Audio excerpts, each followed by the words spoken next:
Hello, everyone, and welcome to today's program with Ken Lustbader, Jay Shockley, and Andrew S. Dolkart of the New York City LGBT Historic Sites Project. I'm Ari Goldstein with the Office of the President and CEO at the Museum of Jewish Heritage, a living memorial to the Holocaust. We're really happy to have Ken, Jay, and Andrew with us on the heels of Pride Month and the 50th anniversary of the first Pride March on June 28, 1970. This program is part of the museum's efforts to recognize LGBT history in our programming and engage the intersections of LGBT and Jewish history, an effort which began last year as part of the Stonewall 50 Consortium. There are several intersections, including that gay and Jewish people were both targeted, imprisoned, and killed during the Holocaust, and that so many Jews have played important roles in the contemporary gay rights movement, which we'll get into today. The NYC LGBT Historic Sites Project is a cultural initiative and educational resource that is making an invisible history visible by documenting surviving historic and cultural sites associated with the LGBT community throughout New York City. Ken, Jay, and Andrew are the co-founders of the project and have been leaders on this issue for more than 25 years. Let me give them each a brief introduction before we get started. Ken Lustbader is a historic preservation consultant based in New York City. Between 2007 and 2015, he served as Historic Preservation Program Officer at the J.M. Kaplan Fund, where he was responsible for U.S. and international grant initiatives. And prior to that, he was lead consultant for the Lower Manhattan Emergency Preservation Fund, which resulted in the conservation of in situ elements of the World Trade Center that are now integral components of the National 9/11 Memorial Museum. These are shortened introductions for the sake of time, but they all have a lot more that could be said. Andrew S. Dolkart is a noted New York City architectural historian and a professor of historic preservation in the Graduate School of Architecture, Planning, and Preservation at Columbia University, who served as director of the program from 2008 to 2016. He's the author of several award-winning books about New York City, and among several nominations, he co-authored the Stonewall Inn nomination, which resulted in the first ever National Register of Historic Places and National Historic Landmark listings for an LGBT site. Jay Shockley retired in 2015 as senior historian at the New York City Landmarks Preservation Commission, where since 1979, he researched and wrote over 100 designation reports covering all aspects of the city's architectural, social, and cultural history. Jay helped pioneer the concept of recognizing LGBT place-based history by incorporating it into the Commission's reports in the early 1990s. He also co-authored the Stonewall nomination with Andrew and several other essays and landmark guides about LGBT history in New York. Before they begin the presentation today, I just want to offer a brief reminder that the Museum of Jewish Heritage hosts free public programs every week, and these are only made possible thanks to the support of viewers and community members like all of you watching. So please, if you can, take a moment to visit the museum's website and make a contribution or become a member in support of our work as New York's Holocaust Museum. Lastly, during the presentation today, please feel free to share any comments or questions in the Zoom chat. And we'll have a Q&A portion towards the end of the program where we'll do our best to address as many questions as possible. Without further ado, welcome Ken, Andrew, and Jay. Thank you, Ari, and we appreciate your efforts in coordinating today's webinar and want to thank the museum as sponsor. I'm Ken Lustbader, and we're going to be joined today with Andrew and Jay to discuss historic sites and the specific buildings associated with Jewish LGBT life, activism, culture from the late 19th century to about 2000. And we're hoping today's talk makes an invisible history visible and gives you a connection to the past to help inform today's current events.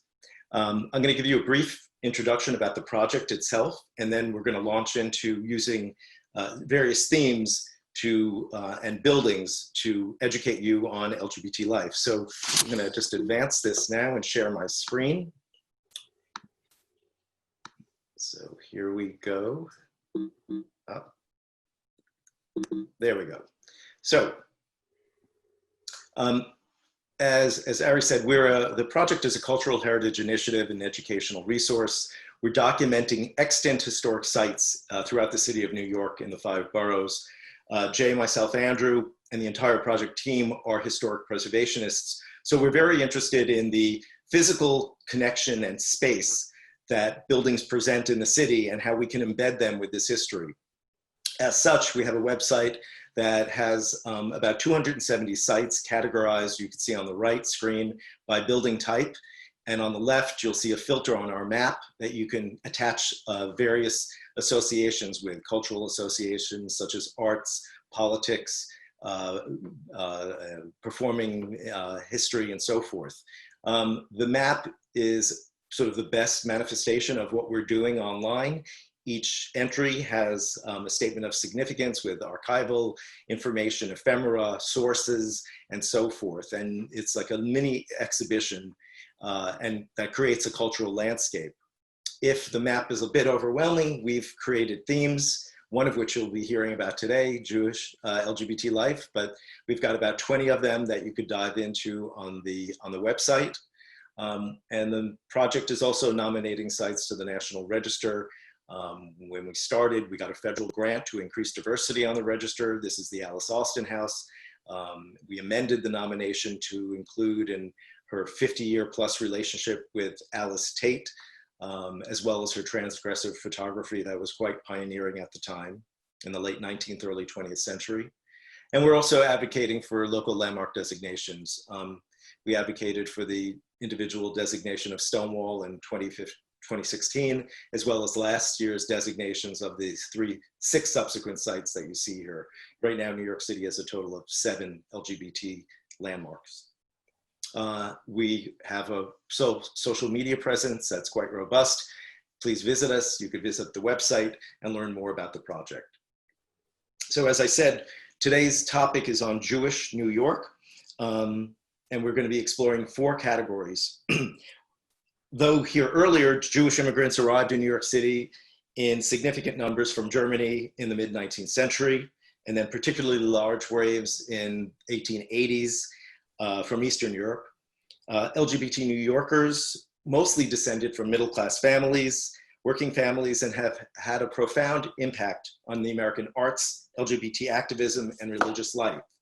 So we're going to start in early 20th century LGBT life and activism and give you a small sense of life that existed pre-Stonewall. And a lot of what we're trying to do here is show the rich LGBT life that existed in New York from the late 19th through the 20th century. Our first stop is on the Lower East Side. This is the Henry Street settlement. Excuse me, in 1893, public health nurse and progressive reformer Lillian Wald co-founded the settlement to provide no-cost medical services for poor immigrants on the Lower East Side living in cramped tenements. This is a photograph of Lillian Wald on the left. The settlement relocated here as its permanent location in 1895, and it developed into a major Lower East Side institution serving as a community center with educational and cultural offerings. The female workers at Henry Street who lived or quote unquote settled in the building were also able to establish successful careers separate from traditional household roles expected of middle-class women. Wald had relationships with other women who lived at Henry Street, as well as... I realize I'm interrupting, but we're getting some feedback that the slides are not coming through to our audience members. I can see them, but I wonder if you could stop screen sharing and then start again, and maybe they'll come through. Yep, that's okay. Hold on. Just know in the chat. Did I stop? Let me just go to share again.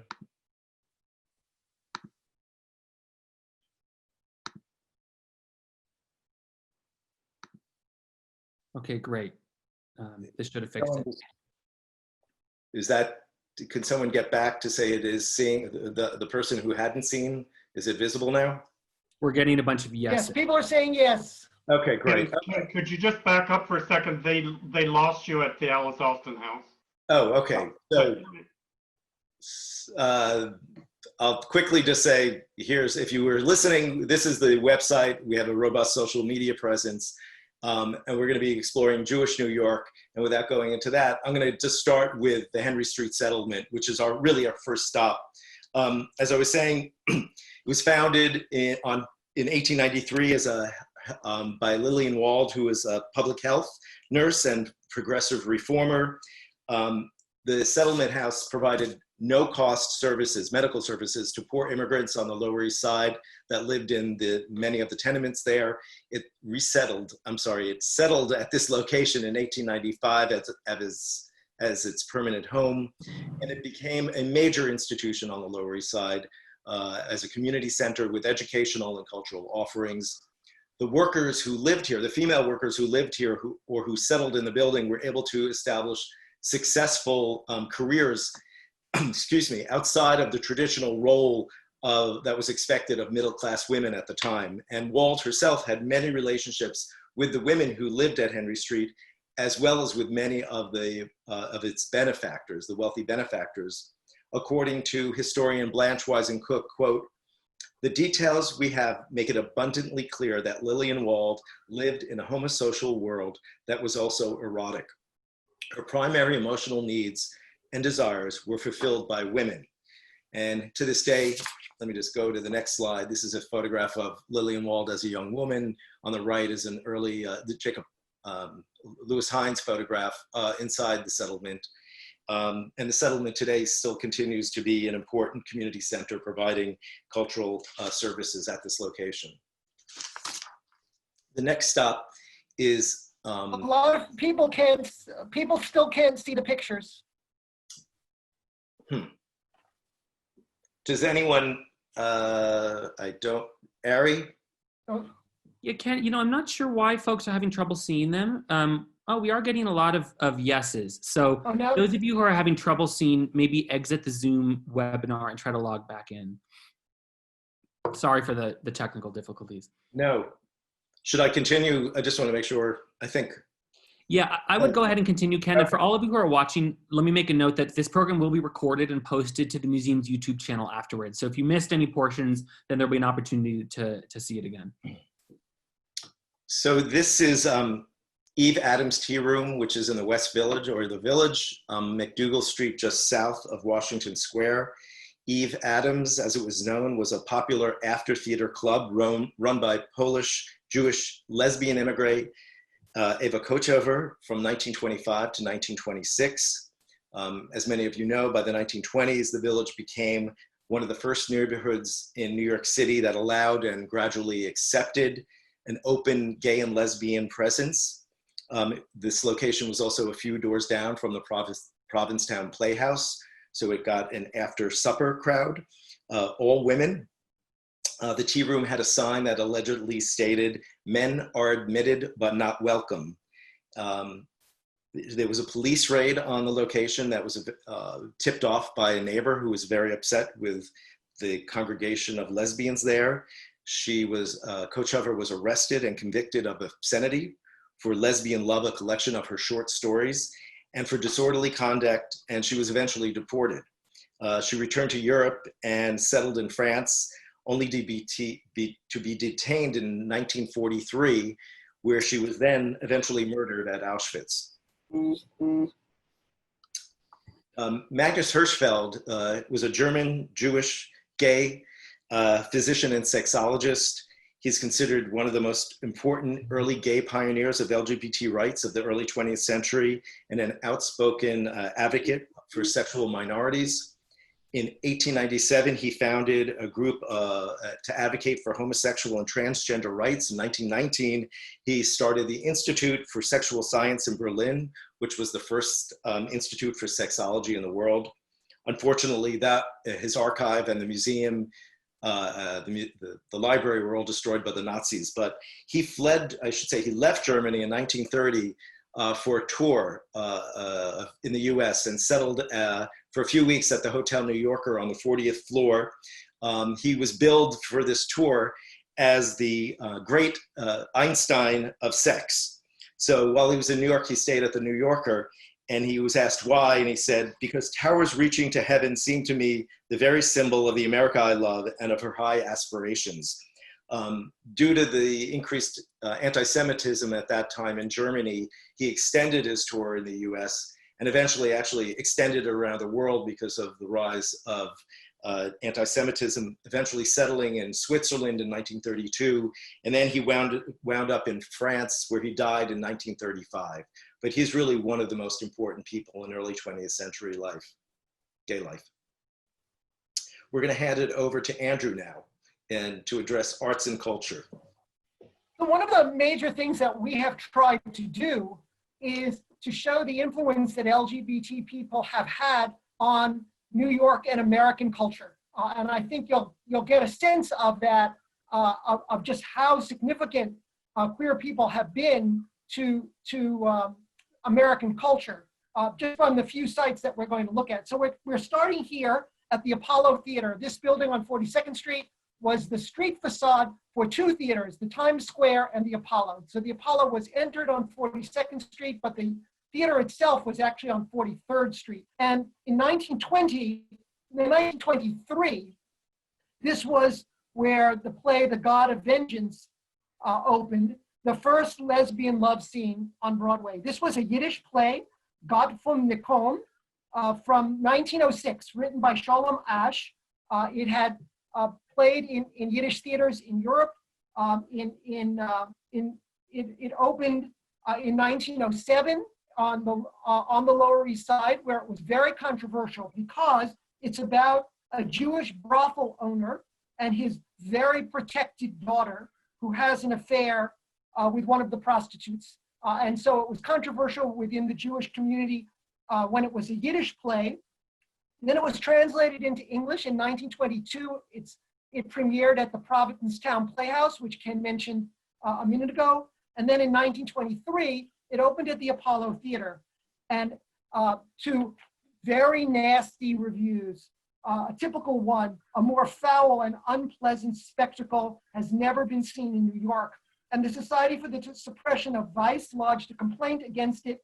Adolph Ochs, the owner of the New York Times, said that it was an immoral play. A grand jury indicted the cast and the producers. And this was a really novel that the cast would be accused of being part of an obscene, indecent, immoral, and impure production.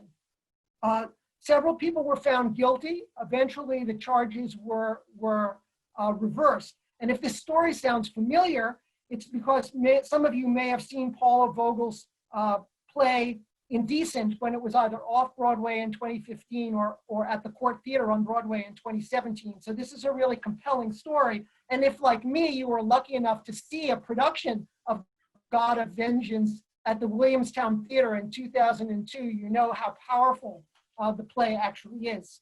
Okay, next, Ken. Hold on.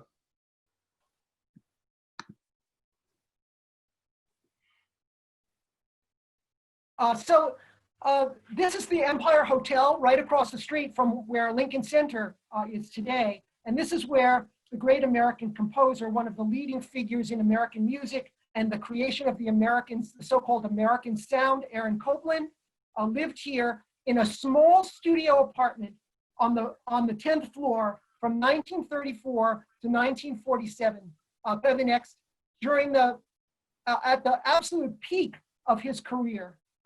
In his studio, there was a piano, and he did rent a studio loft nearby in a building that's been demolished. It was while living at the Hotel Empire that he wrote Fanfare for the Common Man, his three great dance pieces of music, Appalachian Spring, Billy the Kid, and Rodeo. He wrote Lincoln Portrait, his third symphony while here.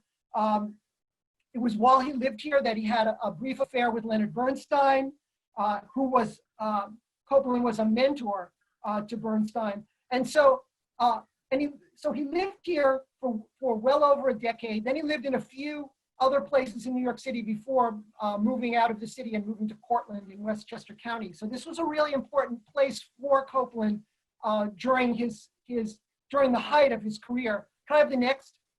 And you can see the interaction between these important figures in New York culture in the mid 20th century. And this gets summarized at the Winter Garden Theater. Could I have the next, please?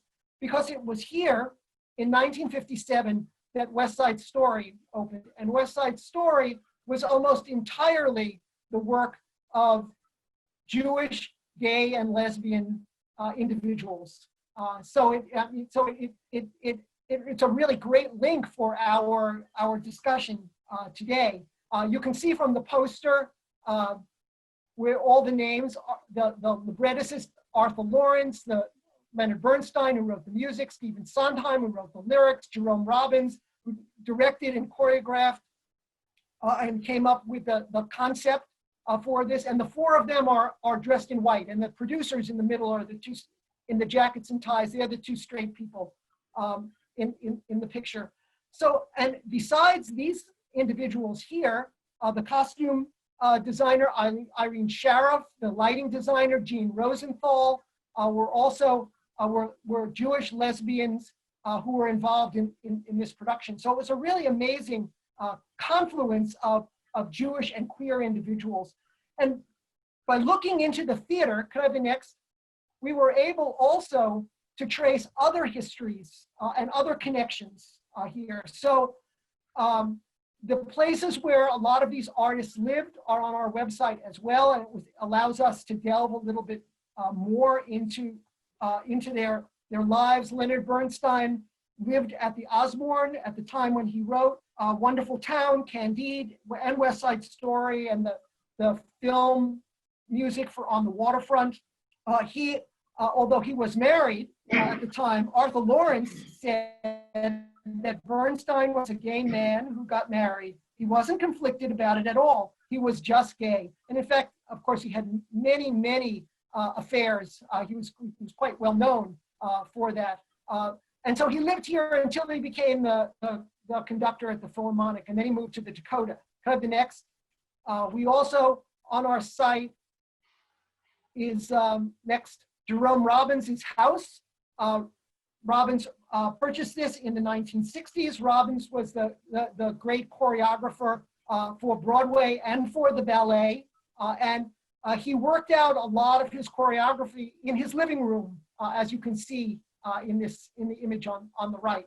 Can I have the next? Librettist Arthur Lawrence lived on St. Luke's Place in Greenwich Village, where he worked on West Side Story, Gypsy, and a number of plays and film scripts as well. And he lived here with his partner for almost 40 years in this house.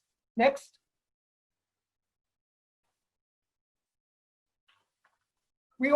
And here's Irene Sharaff and one of her costume designs for West Side Story. She was a major, major figure in costume design on Broadway in the 1950s and 60s. Unfortunately, largely forgotten, but a really important figure on Broadway. Can I have the next? And by focusing, let's say, on the Winter Garden Theater, it's allows us to bring in all kinds of themes. So Wonderful Town, another Bernstein play. Name, written by Jerry Herman, born to a middle-class Jewish family in New Jersey. Follies, another Stephen Sondheim musical that was co-directed by Michael Bennett and had costumes by Florence Klotz, another lesbian costume designer. And Funny Girl over here, which had Irene Sharaff did the costumes, and of course, not gay, but has a gay icon, of course, in Barbra Streisand here. Next, please. So beyond theater, we look at theater, we look at dance, and we look at literature and music as well. This apartment building here was the home of Allen Ginsberg, the great Beat Generation poet. The whole Beat scene has its roots at Columbia, where Ginsberg and Jack Kerouac and William Burroughs and others met each other. In 1953, Ginsberg met Peter Orlovsky, who was also a poet, and they were together basically for the rest of their lives. They lived in a number of places in the East Village. We chose this one in particular because this is where the long poem that many people consider Ginsberg's greatest masterpiece, Kaddish, a memorial to his mother, was written while living here. And what's really important about Ginsberg is that poems like Kaddish and like Howl, his first great poem, are very open about gay issues, which was quite novel in the 1950s. Next, please. And the white building in the center here was the home and studio. These 2 floors were the home and studio of Maurice Sendak. And if the children's book illustrator, and people are always surprised, I was, to find out that Sendak was gay, because he kept it very, very quiet, because he was afraid that the link between a gay man and children would have a very negative impact on the saleability of his books and illustrations. So although he and his partner lived in this house for many, many years before they moved to Connecticut, and they were together for almost 50 years, it basically was not known. In 1970, the New York Times did a large piece about Sendak and said that he was a 42-year-old bachelor who lived with his, quote, friend, who was a psychoanalyst named Eugene Glynn.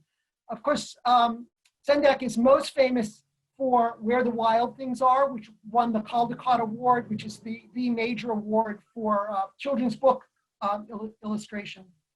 He had actually been a window display designer at FEO Schwartz, and an editor at Harper was so taken with his window designs that gave him a contract to do book illustrations, and that started him off as one of the great illustrators of the 20th century.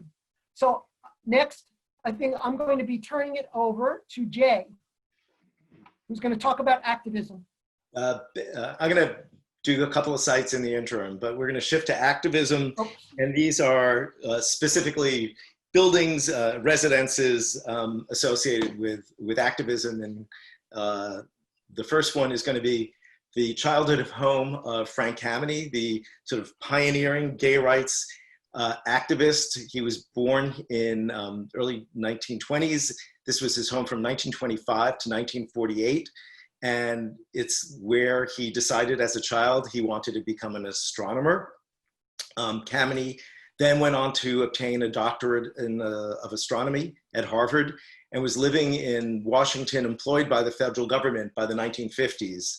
In 1957, he was fired by the government because he was gay. And this was during the period of the Lavender Scare. You could see one of the headlines in the photograph on the slide on the left. 1953, Eisenhower issued an executive order that barred thousands of lesbian and gay applicants from federal employment. And over 5,000 people were fired under suspicion for being homosexual, as well as countless others were never hired. After he was fired, it was his cause célèbre, in a sense, to take that case to the Supreme Court. And the Supreme Court denied it, but only in 1975 did the federal government allow gay and lesbian people to be employed. He became the chief strategist for the gay rights movement for 2 decades. He also founded the Mattachine Society, which is an early homophile group in Washington, D.C. in 1961. It was originally founded in 1950 in California, and he also founded the East Coast Homophile Organizations in 1963, a consortium of homophile groups that were all across the country, so they had a centralized affiliation. Kameny is really important. He also was one of the lead organizers of the annual reminder. That's a photograph of him marching. The annual reminders were public protests, demonstrations in Philadelphia in front of Independence Hall that were held July 4th from 1965 to 1969. These are the earliest public protests. And he also became the first openly gay person to run for Congress in 1977. Here's a photograph of him on the right getting the pen signed by Obama that signed into an effect through an executive order ending discrimination for federal employees. The case is, Kameny's role is so important, especially on the heels of the Supreme Court decision 2 weeks ago. And here he is marching in the first Gay Pride March in 1970, holding a Gay is Good sign, which he's credited with coining the term, although there's a lot of others who are taking credit for it as well. However, the next stop is the residence of Joan Nestle. From 1974 to 2002, apartment 3A in this building at Broadway and 92nd Street was her home. She was a Jewish lesbian feminist, author, activist, writer. And it also was important that it served as the very first location of the Lesbian Her Story archives. Nestle, along with a small group of friends that came out of the Gay Activists Union, Academic Union, founded the archives in 1974 due to a longstanding desire to learn about lesbian history and culture. It is one of the oldest, if not oldest, archive dedicated to lesbian history. This is a photograph of Joan standing in the center in the apartment. In the right of the photo is Deborah Adele, her girlfriend, who is also one of the co-founders of the archive. And on her left is Mabel Hampton, who was an early 20th century performer at Coney Island, very important out lesbian at that time. And she lived in the apartment and became an important friend of Joan and the entire archive itself. The archive moved to its current location in Park Slope. This white brick building in Greenwich Village at 2 Fifth Avenue, just north of Washington Square, is the home of Larry Kramer and Edie Windsor and Thea Spire.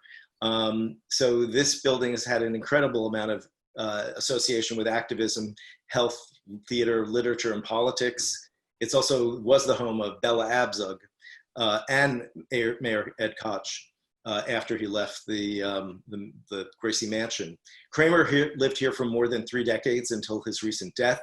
He helped catalyze the response to the AIDS epidemic as co-founder of Gay Men's Health Crisis, GMHC, which was founded in his living room unofficially in 1981, and then it officially launched in 82.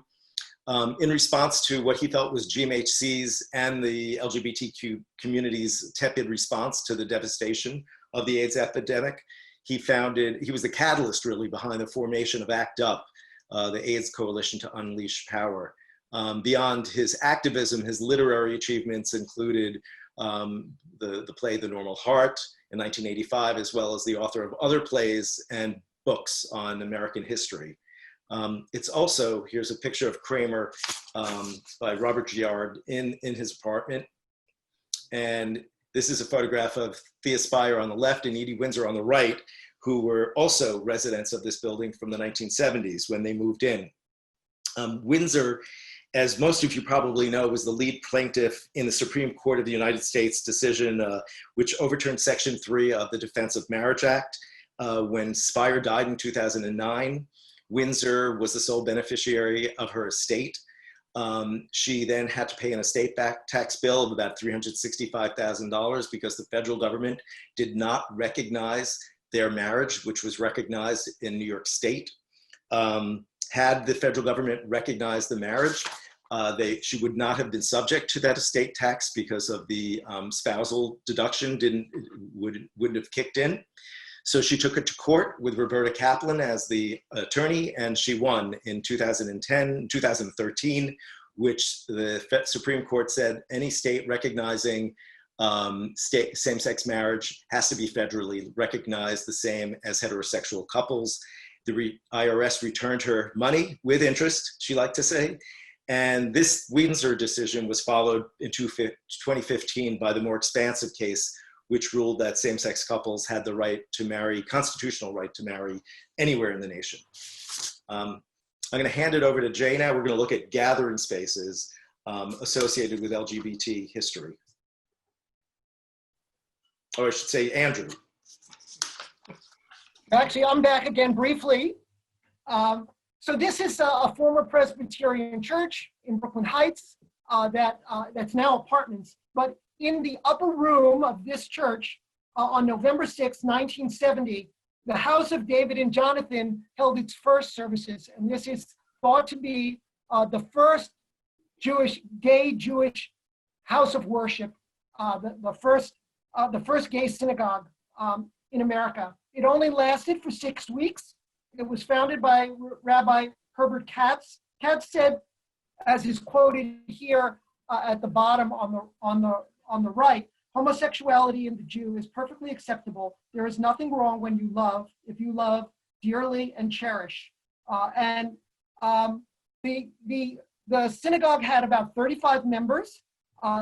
it didn't last long because there were some questions about cats, and eventually the group broke up. This church was very, very welcoming, and in fact, it was the home of the Gay Alliance of Brooklyn, which you can see a broadside for on the right. So it was a very LGBT welcoming site. After the synagogue broke up, next,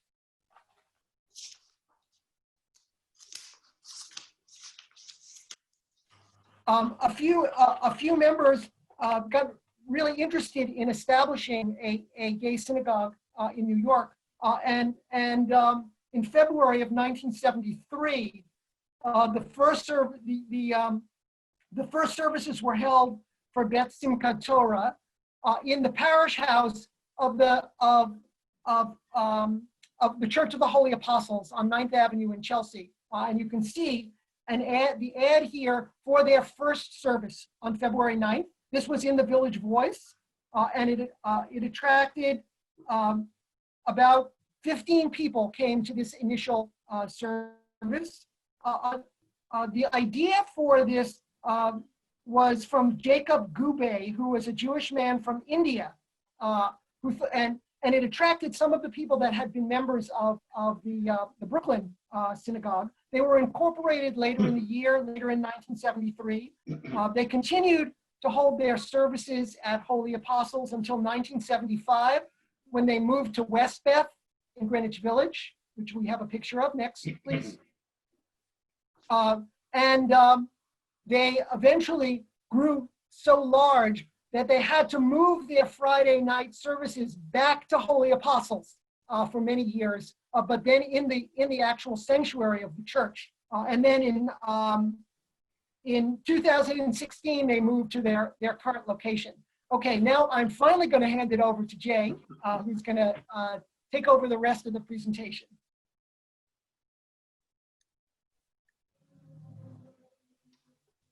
Are we having our next? Okay. As was mentioned at the very beginning of the presentation, the actual roots of our project, the NYC LGBT Historic Sites Project, actually started quite a while ago in 1993. Ken, Andrew, and I were part of an effort for the 25th anniversary of Stonewall to get Stonewall recognized federally as a federally recognized landmark, because it did not happen in 1994 for a variety of reasons, in large part because nobody in the United States had tried this before and the feds really didn't know what to do with it. But 5 years later, in 1999, Andrew and I were two of the co-authors of the National Register of Historic Places nomination, and the Stonewall was listed. And then the following year, it was fast-tracked to become a National Historic Landmark. As part of the boundaries, it's not only the Stonewall building, but it's Christopher Park across the street. Most people, even in New York, unfortunately think this is Sheridan Square. Sheridan Square is actually around the corner. This is Christopher Park, and the boundaries became Stonewall building, Christopher Park, and all the adjacent streets where the rebellion actually happened. So what we did in 1999-2000 is set the groundwork for the national monument that Obama signed into place in 2016, which has the exact same boundaries. A reminder to everybody, the federal government has to own property to become a national monument. So Christopher Park was ceded by the city of New York to the federal government. So even though the boundaries include the Stonewall building and the streets, this actually is the national monument. Next, please, Ken. In the park is this sculpture, Gay Liberation, by the straight Jewish sculptor George Siegel. It was commissioned in 1980, but it was too controversial for New York to accept for a wide variety of reasons. So it was placed in Madison, Wisconsin for years, and then came back to New York, and it was finally officially accepted and placed in the park in 1992. One of the events that happened in the park, this is on Christopher Street and Christopher Park, a month after Stonewall, there was a massive protest that was the first post-Stonewall action. The Gay Liberation Front, or GLF, had just been formed a month after Stonewall, and they had a 1-month commemoration and protest of the police action at the Stonewall that went from Washington Square to Christopher Park. The man in the forefront is Marty Robinson, who I'll be talking about in a minute. The woman with the glasses that's right at the crook of his arm was Martha Shelley. She was one of the founders of GLF and went on to become one of the members of Radical Lesbians and one of the so-called women who founded Lavender Menace. The young man right above his t-shirt sleeve is Mark Siegel. He was a founder of Gay Youth in New York and went on to found Philadelphia's current LGBTQ newspaper. Just a couple blocks away from Christopher Park, this is Washington Place. You can see 7th Avenue South in the far background. This actually was the starting place for the first Pride March, which then was known as Christopher Street Liberation Day March in 1970. Shown in the picture is Ellen Brody. And again, all the individuals that we're going to be showing were all Jewish.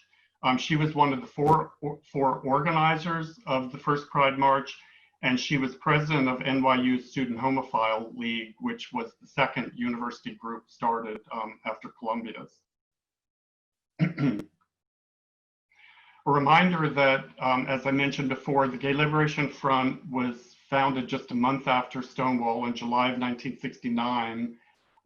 It was founded in this building, which we unfortunately lost this past year, which was known as Alternate U. It was a counterculture school that also had dance studios. This was Merce Cunningham's first dance studio.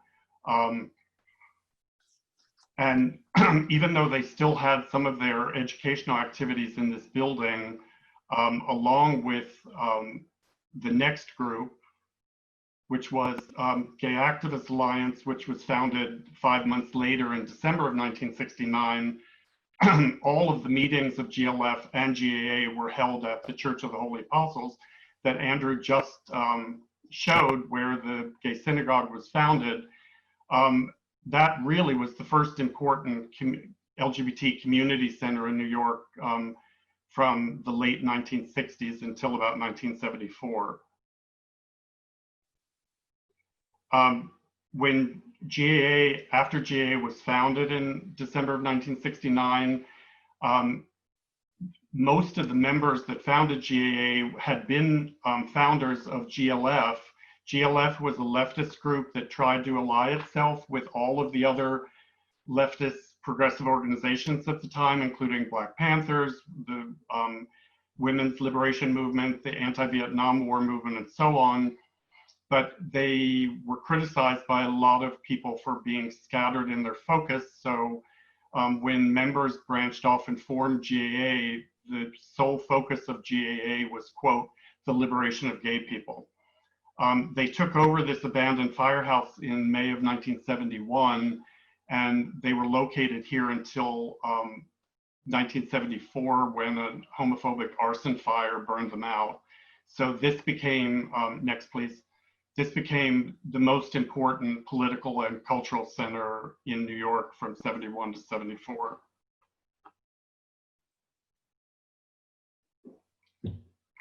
So I'm going to go quickly through a number of individuals. As part of, during this, the COVID period, our project has done a series of lectures that are all posted on YouTube. If any of the audience is interested in following deeper discussions on these. One of them that we did with a specific focus for the 50th anniversary of the first Pride March was looking at the first 3 years of actions of GAA, and I gave that talk and it's posted on YouTube. What was really interesting to focus on about the first 17 or 18 actions were how many of the important leaders were Jewish. And Marty Robinson, I'm starting out with because he's largely credited with being the force behind what became GAA's most famous and most important political action, which was known as a ZAP. And a ZAP was a very creative combination of street theater and political demonstration that would target political figures, corporations, and government entities that were all displaying homophobia and discrimination towards the LGBT community. So again, Marty is credited with those. In the lower picture on the right, he's the second man from the left, and these five men became known as the Rockefeller Five. They were the first LGBT gay rights protesters who were arrested in 1970 at the New York State Republican headquarters. They were protesting Nelson Rockefeller as governor's so-called crime of silence about gay rights in New York State. And they had a very, very sophisticated list of demands that they were demanding that the governor address. So again, these were the first gay rights protesters who were actually arrested. In the upper right-hand corner, this is a perfect example of Marty's creativity in developing ZAPs and getting GAA to do a constant variety of creative ZAPs. That's him in this duck outfit. This was a 1971 ZAP on West 42nd Street. There was a investigation agency known as Fidelifax that was actually investigating the sex lives of prospective employees for various corporations. And they were finding that people that they suspected were gay or lesbian, they were informing prospective employers and urging them not to hire them. So this was a very important spotlight on discrimination. The founder of the agency, who was a former FBI agent, infamously said when he was confronted with, well, how can you tell these people are gay? He said, it's a complicated quote, but it's along the lines of, if he looks like a duck and quacks like a duck and associates with a duck, he is duck. So that's Marty in the duck outfit. If somebody wants to see an amazing live clip of this, when they were conducting the ZAP, just by absolute coincidence, the movie Shaft was getting filmed at the same time. So you can find on YouTube the opening credits of the movie Shaft, and you'll see the main actor wending his way through this demonstration with Marty in his duck outfit. Next, please. Okay, Jan, I'm just going to give you a time check. It's about 2:50, but we're in good shape. Yep, I'll rush my way through. No, thanks. The next activist is Mark Rubin, who's seen on the left and in the lower right photograph. He was a special education teacher whose most famous ZAP associated with GAA was at the Marriage Bureau in 1971. The picture in the upper right-hand corner is the first president of GAA, Jim Owls, and what they held there was a same-sex engagement party for two couples, and they took over the entire Marriage Bureau. It became one of their most famous and celebrated ZAPs. He also, as a teacher, was one of the co-founders of the Gay Teachers Association in 1974, that I believe was the first professional city employees union in the city. And he also was a co-founder of the Institute for the Protection of Lesbian and Gay Youth, IPLG, which later became the Hetrick Martin Institute. Next. His boyfriend was Pete Fisher, who is shown in the far right of the right-hand photograph. He was the instigator of a ZAP that was held at Harper's Magazine in 1970, when the magazine published a cover story that was widely seen and was extraordinarily homophobic. Pete became the unofficial historian of GAA, and very importantly, in 1972, he was the author of a book known as The Gay Mystique, which was one of the first looks at the gay rights movement from an insider. Next. Arnie Kantrowitz, who is seen in the right-hand photograph at the same Fidelifax ZAP that Marty was in the duck suit, was the first secretary of GAA and became a vice president. He was a professor at Staten Island Community College from 1965 to 2006, where in 1972 he helped form an LGBT group on the campus. We have a lot of recent posts for Staten Island, which actually has some amazing early LGBT history. Everybody thinks that nothing ever happened on Staten Island, but we found out that that really was not the case. And in 1973 at the college, he taught one of the first LGBT college courses in the country called Homosexuals in Literature. He also was one of the co-founders of GLAAD, the Gay and Lesbian Alliance Against Defamation. Next, seen sitting in the chair in the middle of the photograph is Arthur Bell. He's most famous as a Village Voice writer. He wrote his very first column for The Voice in 1969 about the Stonewall Rebellion, and he became a regular columnist from 1976 to 1984. In 1973, he was one of the first co-founders of the National Gay Task Force. Next. Also, this is the press conference announcing the founding of the National Gay Task Force. On the left-hand side is Ron Gold, who had been a GA member, very active, and he's credited as one of the most influential gay activists to get the American Psychiatric Association to remove homosexuality as a mental disorder in 1973. Next. Allan Rosskopf, many people I'm sure you've heard of. He's still extraordinarily active in democratic politics on so many levels, city, state, and nationally. He was the co-author of New York City's Gay Rights Bill, which was the first in the United States. It was proposed in 1971 and was one of the main focuses of GAA for years. Unfortunately, New York didn't actually pass it until 1986. He was the co-founder of the first gay democratic club in the country, and he was the first openly gay person appointed to a community board in New York. Steve Ashkenazi, who is standing in the back, the second from the left, who I believe may be in the audience today, is seen with staff and founders of the IPLG, later the Hedrick Martin Institute. He was the first president of Harvey Milk High School, which was one of the byproducts of the Institute for at-risk LGBT public school students. He also was a founding board member of the LGBT Community Center, and he remains active in reconciling LGBTQ and Orthodox Jewish communities today. Also in the photograph, the woman in the back, second from the right, is Joyce Hunter, whose mother was Jewish.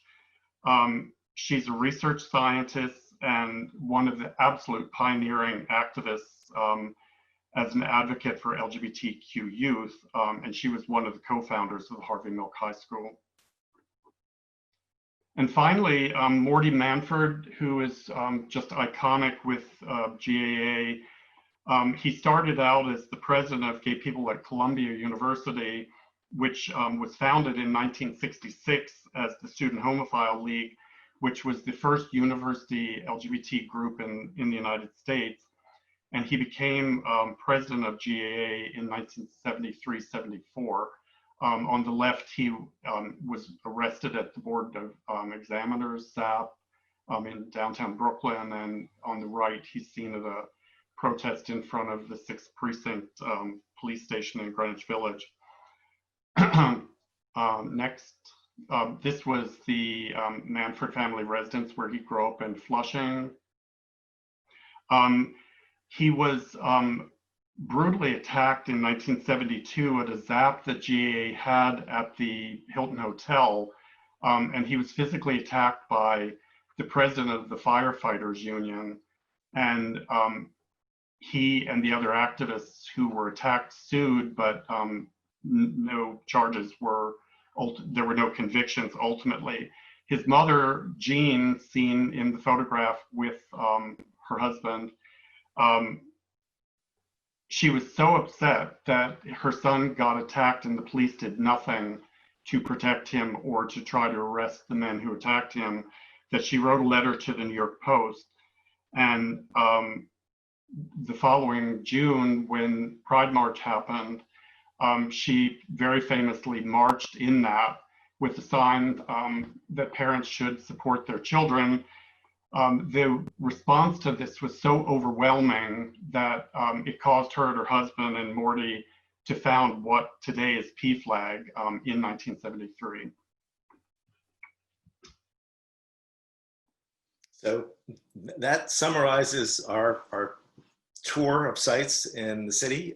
So if you have any suggestions for sites, please go visit us online or social media. Get involved. And if you're so interested, we're making a plug for our limited edition 50th anniversary t-shirt that Jay is wearing. That is the graphic from the first Pride March in June of 1970. That was the kind of poster advertising it that we're making as t-shirts. So we have a few seconds left, a few minutes left for any Q&A. Thank you for all joining us. Thank you so much, Ken, Andrew, and Jay. That was fascinating on a lot of levels. Feel free to everyone watching to contribute questions now. We'll run a little bit past 3 so that we have time to address a few. Let me start by mentioning a comment submitted by Steve or Shlomo Ashkenazi, who you mentioned in the chat. He pointed out when you were talking about Arthur Lawrence that he remained closeted until the mid-'80s, after which he became critical of Leonard Bernstein for still being closeted. So I think that raises an interesting question about this work that you do for LGBT place-based history. How do you deal with people who may have been closeted, but you know they're gay? What about people who there aren't records, but there's lots of rumors? Are there ethical guidelines throughout the LGBT historical community that guide those types of judgment calls? Well, you know, for us, we were not governed by the fact that somebody might have been closeted during their lives, because we understand that times were very difficult for many LGBT people, and for whatever reason, they were not out publicly. They might have lost their jobs or family relationships or whatever. So we feel perfectly free to write about those people, but we also don't want to be a gossip column. So we need to have some really firm historical factual information that shows that somebody was a member of the LGBT community. So rumor is not enough for us. We're trying to really be a serious site where everything is very carefully vetted. Also, just so you know, people that are alive, we generally don't put on our website. We have in a few instances with their permission. We just had inquired to see Stephen Sondheim, for instance, see if we could post his residence, and he really didn't want that currently. So we're very careful about people that are still alive. He wrote me a lovely note. We certainly note. mentioned him, but we mentioned Stephen Sondheim in a number of our entries, and you know we bold all queer people's names, and we certainly have bolded Stephen Sondheim's name many times. We just don't have a site for him, whereas we do for Bernstein and Lawrence and Robbins. It's also just getting historically, there's been a lot of discussion, particularly between in academic circles, about, you know, how can you call somebody a lesbian before the term even existed? But the fact of the matter is that same-sex attractions and relationships have always existed. So our project is interested in exploring that history, and terminology has changed and is obviously currently evolving. So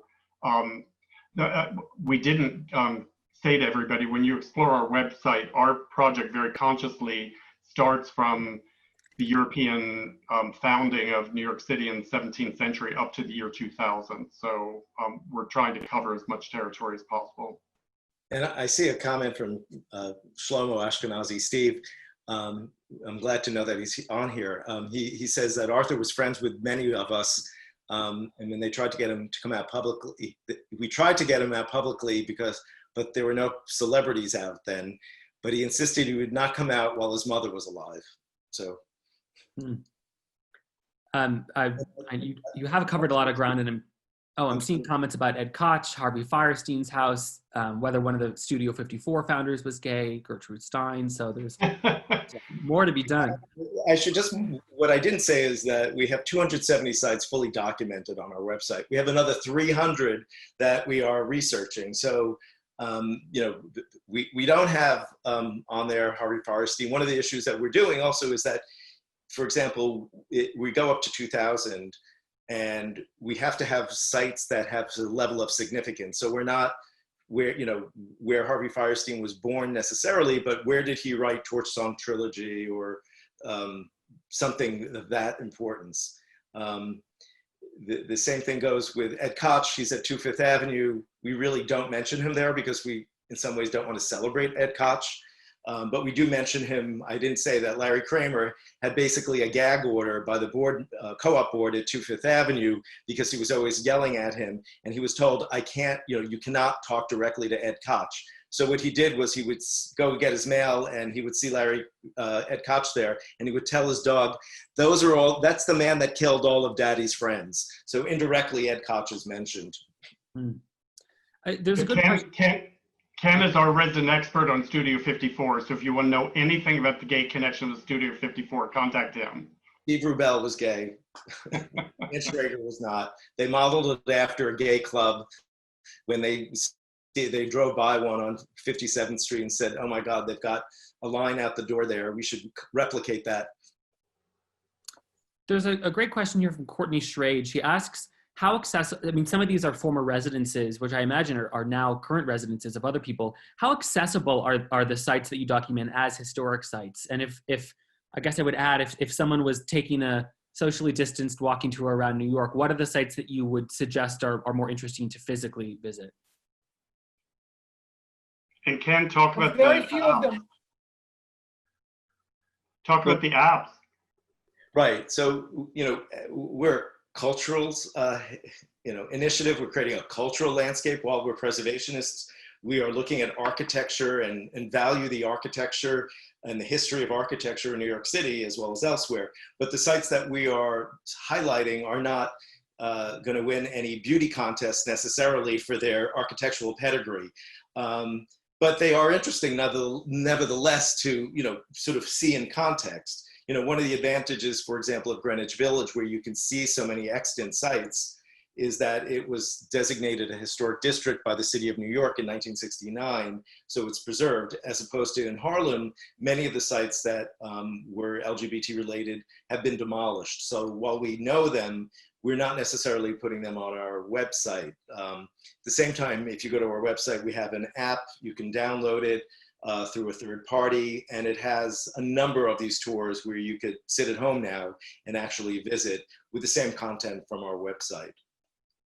But I think it's important to note that most of them are private houses. And so with the exception of the Alice Austin house, really the interiors are not open to the public. And it's, from our point of view as preservationists, it is the power of place, of being on the street in front of the place where an event took place or people lived, that to us makes it a really moving and powerful experience to see these places. There's a comment I see that we didn't talk about transgender people. We do. We have a number of entries on the website. In this particular talk, we did not include any transgender people for the sole role of, we were trying to sort of squeeze a lot into this. And if you have suggestions of LGBT transgender individuals that we should add for historical purposes, please let us know. We have a number of them. And particularly with Jewish connections, it's not that easy, actually, because a lot of people in their obituaries or information online, it does not mention religious affiliations or, birth connections. I was just noticing that important question. Thanks for acknowledging that. Let me ask, you mentioned at the beginning that there were 7 or 9 LGBT sites that are like landmarks in New York now. Can you contextualize that? I mean, do you know how many Jewish sites or Black sites there are? What is that number significant, or is it still far too small? It's, again, when we started the project, it was through a National Park Service grant to increase diversity on the National Register. When we applied for the grant, there were 2 sites. One was Stonewall through Jay and Andrew, and the other was the Henry Gerber House in Chicago.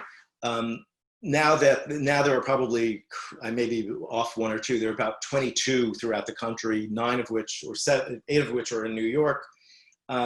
That's the National Register. In the New York City area, for example, you could look at Greenwich Village and go through the historic district and probably reinterpret hundreds of sites for LGBT history all throughout the city of New York.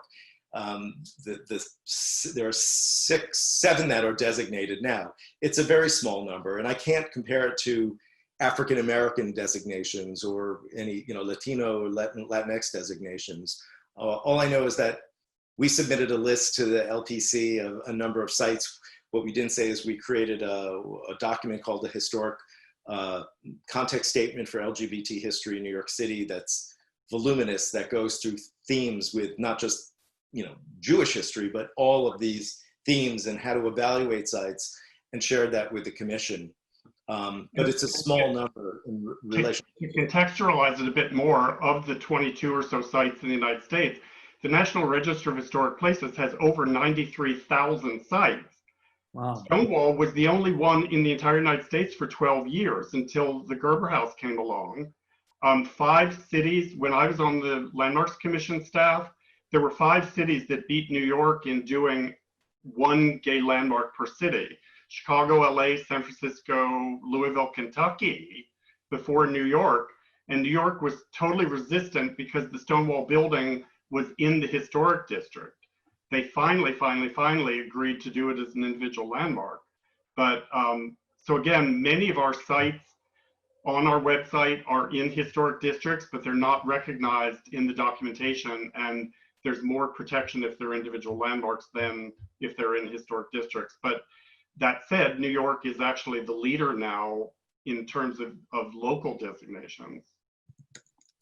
I'm sure in no small part due to your work. That 93,000 number really, I think, is what I was wondering in terms of contextualizing it. So if there's 22 sites, that's 0.02%. That's 0.02% of the sites on the National Register of Historic Places. And the really important thing, largely due to us and other preservation advocates and activists, the National Register now allows you to do an amendment to a pre-existing one. So Alice Austin for us was an amendment. The Church of the Holy Apostles, which we listed, was an amendment for both for the LGBT history. So the possibility, we've been saying ever since the 90s when we started out on this, that there are hundreds of properties already on the National Register that need to have a cultural overlay put on them. I think we probably just have time for one more question. So if folks are interested in getting involved in this work, supporting the work that you're doing, learning more about it, what recommendations can you leave everyone with? You could visit our website at www.nyclgbtsites.org and learn more about us, or follow us on social media at NYC LGBT Sites. Our social media is really fun and a great way to sort of get information passively about the work we're doing. Buy a t-shirt, send nominations, send information. Yeah, send nominations. Send nominations. And even beyond that, we're increasingly branching out to, we're having a number of volunteers and student interns who are writing entries for us. Granted, if you do that, you're going to get edited by 4 people. So you have to keep that in mind. But, you know, Ken, Andrew, and I are pro bono doing this, and it's a lot to take on. So we love contributions from people. Well, I think that's a great note to end on. We will send out a follow-up email to everyone who registered with some links, and we'll make sure to include links to get the shirt, support your work, get in touch, and any further reading that you might direct people to. I'll say that beyond the Jewish New York sites, there's a lot of interesting content on the NYC LGBT Historic Sites Project website. So we'll include the site and the YouTube channel. Thank you guys so much for being here and sharing a little bit of your work with us, Ken, Andrew, and Jay. Thank you everyone for tuning in and learning about this invisible history, which we all have a small role in making visible.